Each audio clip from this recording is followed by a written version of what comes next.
Hello, Magic Maker Pisces. Welcome out on Wednesday, and thanks for logging in.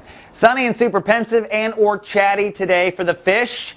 The moon has now moved into Taurus. So shifting your emotional focus now to your intellect. This makes you want to talk. This makes you want to process. It's a big deal of processing. More on that in a second. First, let's zip over to the sun. The sun in Gemini, in Chapter 2, ruled by Mars today, which means it's time to take action. Martian energy is aggressive, get it done, courageous type of energy, right? No patience in Mars. Act, act, act, says Mars like a drill sergeant.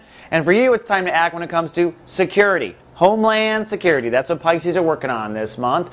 Yesterday I said let's make some decisions on what types of behaviors or what types of life setups really decay your sense of security, decay your self-nurturing, make you feel vulnerable, make you feel oversensitive. Now let's step towards, I said, and decide what direction we might want to go when it comes to a sense of security, a sense of home and family. So today, no matter what happens, take some steps toward your security, towards your self-nurturing, and take some action in your life around home and family. Now, back to the moon. The moon today is in a temporary soul pyramid in Earth. That means that there's a grand trine going on. It's only for 24 hours. It also means there may be a major quantum shift when it comes to your emotions and your attitude and how they interrelate.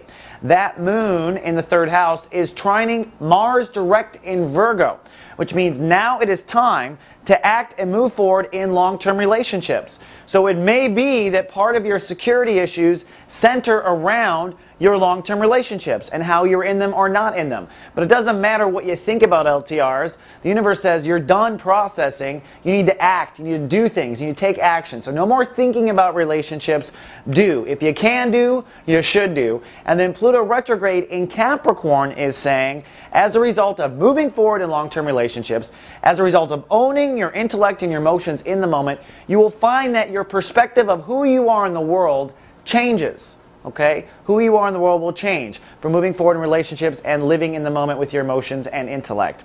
And it's Wednesday, so we have a new episode of Skip Jennings, Urban Mystic, going live today. His final chapter in Gemini, throwing out some Gemini terms and giving you the positive affirmation of those terms. So considering a lot of today's about intellect and emotion and how they come together, check out Skip. He may release you from some of your own self-sabotage. And tonight, DJ David Palmer is live with Astro Mingle, live music, live chat, and me at the top of the hour. We also do Astro Gossip. Last week we talked about Gary Coleman, who, if you don't know, was an Aquarius that hopped off the planet. That was an interesting chart to look at. It is at a new time, 7 p.m. Eastern Time, 4 p.m. Pacific, and free, of course. Come on down to the mothership at soulgarden.tv. Well, Pisces, that wraps up Wednesday. Tomorrow I'm back to talk about a nasty square between Jupiter and Pluto. Ugh. Until then, live, love, be.